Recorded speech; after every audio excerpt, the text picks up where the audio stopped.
এই কেকের গোলাপ ফুলগুলো কিভাবে মেক করেছি আমি সেটাই আজকে আপনাদের সাথে শেয়ার করব। হ্যালো এভরিওয়ান, আসসালামু আলাইকুম। কেমন আছেন সবাই?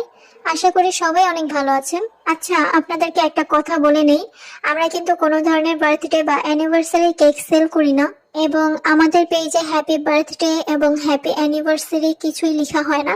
শুধুমাত্র সুন্দর কোনো নোট বা কারোর নাম লিখে দেওয়া যাবে। অনেকেই আছেন নতুন হওয়ার কারণে ভুল করে এই সব কেকের অর্ডার করতে চান, কিন্তু না করলে তখন আপনারা একটু মন খারাপ করে। এই জন্য আপনারা একটু কষ্ট করে আমাদের বায়ো বা পিন পোস্ট গুলো চেক করলেই দেখতে পাবেন যে আমরা সবকিছু ডিটেইলসে বলে দিয়েছি। একটা পেজে নক করার আগে অবশ্যই পেজের রুলস এবং লোকেশনটা চেক করে নেবেন, কারণ এই দুইটা সবচেয়ে বেশি গুরুত্বপূর্ণ। লোকেশনটা যদি দূরে হয়ে যায় আমরা কোনোভাবেই কেকটা ডেলিভারি দিতে পারবো না। তো যাই হোক, এখন কেকের ব্যাপারে বলি। ফার্স্টে যে কেকটা দেখতে পেয়েছেন সেটা ছিল ভ্যানিলা ফ্লেভারের মধ্যে 1 পাউন্ডের একটি কেক, এবং কেকের ডিজাইনটা কিন্তু খুবই সিম্পলের মধ্যে ছিল। এসব সিম্পল ডিজাইনের কেকগুলোর পাউন্ড 600 টাকা থেকে স্টার্ট হয়। কোনো ধরনের কাস্টমাইজেশন চার্জ অ্যাড হয় না। যাদের বাজেট কম তারা কিন্তু চাইলে এই ধরনের সিম্পল কেকগুলো নিতে পারেন, দেখতেও অনেক বেশি সুন্দর লাগে।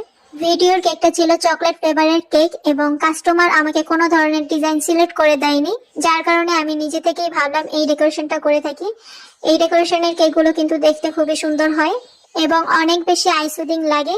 আমি অনেক আগে থেকেই ভেবে রেখেছিলাম যে এই ডেকোরেশনটা আমি করব, সুযোগ হয়ে উঠছিল না।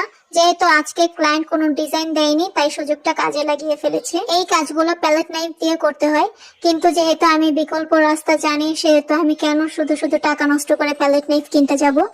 এটা দিয়ে কিন্তু খুব নিখুঁত ভাবে পাতা তৈরি করা যায়। আপনারা ভিডিওতে দেখলে বুঝতে পারবেন পাতাগুলো কিন্তু খুবই সুন্দর হয়েছে। তাছাড়া দেখতেও কিন্তু অনেক বেশি শার্প লাগছে। তো যাই হোক, এখন আমি ফুলগুলো করে নেব। ফুলগুলো আমি কিভাবে মেক করছি সেটা কিন্তু আপনারা ভিডিওতে দেখলেই বুঝতে পারবেন। এই গোলাপ ফুল কিন্তু অনেক ভাবেই তৈরি করা যায়।